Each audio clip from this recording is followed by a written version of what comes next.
Going back in time to just after World War One, Germany was about as much of a threat to global peace as a stick and a rock. Under the Treaty of Versailles, the newly established Weimar government agreed to reduce its military to 100,000 individuals and completely dissolve its air force.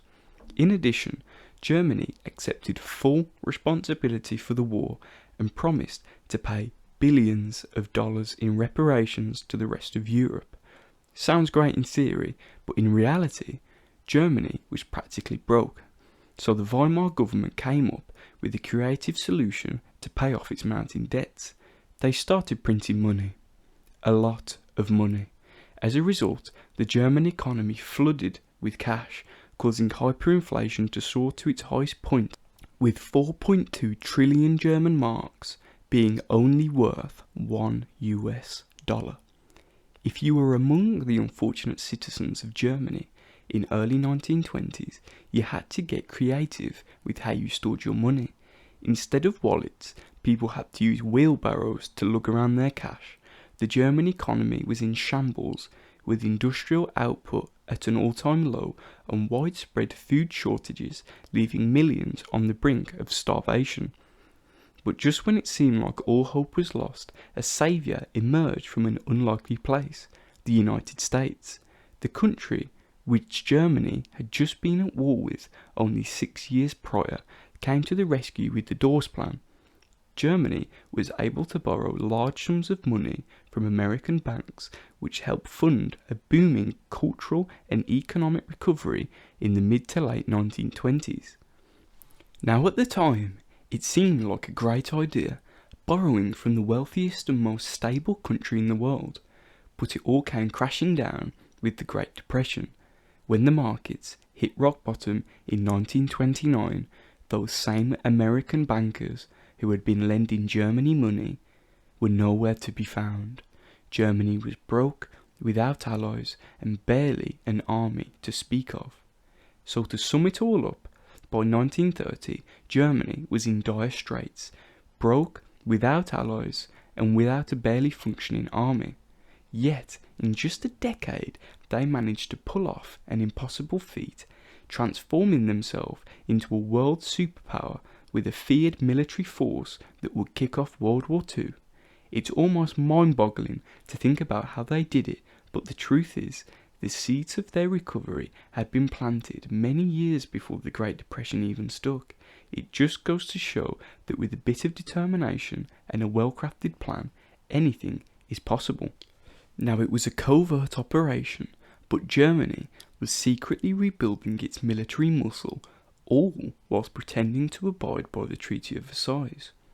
Under the Weimar government, the German police force were quietly being trained and equipped like a military, and secret military groups were allowed to grow into private armies, meaning state-sponsored clubs, which were publicly innocent sports teams and youth programs, were actually training camps for future leaders and pilots.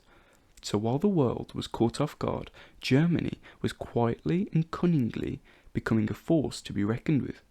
The entire generation of Germans were being groomed for war behind closed doors, but then the Great Depression hit and everything changed. The arrival of the Great Depression dealt a devastating blow to the Weimar government, and a certain leader by the name of Adolf, who took over in 1933, didn't care much for the opinions of Europe. He had plans to tear up the Treaty of Versailles. In the mid to late 1930s, Hitler launched the biggest industrial expansion in German history, with the sole aim of preparing the country for war by 1940. Every able-bodied person was put to work, producing weapons and vehicles in fields and on massive public projects like the infamous Autobahns. Hitler paid for Germany's rearmament through illegal means, using shell companies and promissory notes known as Mefo bills. Mefo bills, used by the German government during the 1930s, were used to bypass the restrictions imposed on Germany by the Treaty of Versailles, which limited the size of Germany's military. The bills were sold to banks and investors and were backed by the government, but they were not considered legal currency and were not recognised by the Reichsbank. The scheme was illegal and was not sustainable in the long term, and was one of the factors that contributed to Germany's financial problems during World War II. Despite the unsustainability and illegality of these actions, Hitler was not concerned with Germany's long-term stability. He was determined to go to war and believed that by winning he could pay off the country's mounting debts with loot. By 1935, the German army had tripled to 300,000 men, and its newly formed air force boasted 2,500 cutting-edge warplanes. In an attempt to justify his actions, Hitler publicly admitted to breaking the treaty, claiming that rearming was a defensive measure to maintain peace in Europe. It was a masterful deception, as Hitler's Germany, under the guise of rearmament, was quietly building an enormous illegal military machine that would soon unleash devastation on the world. The rest of Europe was caught off guard, simply looked the other way as Hitler staged grandiose military parades and made bold declarations of intentions. But little did they know, by 1939 the German war machine was larger than any in history, boasting over 4 million soldiers and the absolute power of Hitler at the helm. It's mind-boggling to think about how Hitler and the Nazis managed to conquer so much of Europe in such a short space of time. Sure, they had a strong army, but they were vastly outnumbered by the combined forces of the Allies. But as it turns out, Hitler had a secret weapon, the element of surprise. Just 21 years separated the end of World War I and the start of World War II, but during that time warfare had changed dramatically. The Germans were the only ones who seemed to have noticed. While the rest of the world was still fighting trench warfare, the Nazis had to... In just 19 months, Hitler successfully invaded Poland, Denmark, Norway, Belgium, the Netherlands, Luxembourg, France, Yugoslavia, and Greece, leaving the Allies powerless to stop him. But how did he do it? Well, it turns out that Hitler had another trick up his sleeve, and it was a game changer. World War II brought a new era of warfare, as the age-old trenches were rendered obsolete by advancement in tanks, planes, and other futuristic weapons. Germany, being the first to take notice, heavily relied on these machines to surprise their enemies with a blitz of tanks and motorised infantry. The objective was simple: decimate the enemy's offences and move forward quickly. The lightning-fast ground attacks were simultaneously supported by dive bombers, raining death from above and on enemy strongholds, disrupting support lines. Blitzkrieg was a term coined by the Western media, but in reality it was nothing new. The Germans simply combined classic military strategies with cutting-edge technology in a way that had never been seen before, especially after such trench-based warfare in the First World War. The final piece in this devastating blitzkrieg puzzle was the radio. Much like tanks, radios were readily used in the First World War, but they were large, unreliable, and had pitiful range, making them about as viable as shouting really loudly. But in World War II, radios were much smaller, with much better range, so it was no surprise that effective communication is an incredible asset on the battlefield. The Germans were quick to adopt the radio as a means to coordinate their devastating blitzkrieg attacks, as this was a key ingredient in their early success.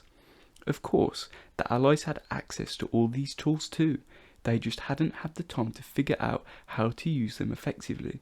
At the start of the war, the British didn't even have a single dedicated armoured division in their entire army.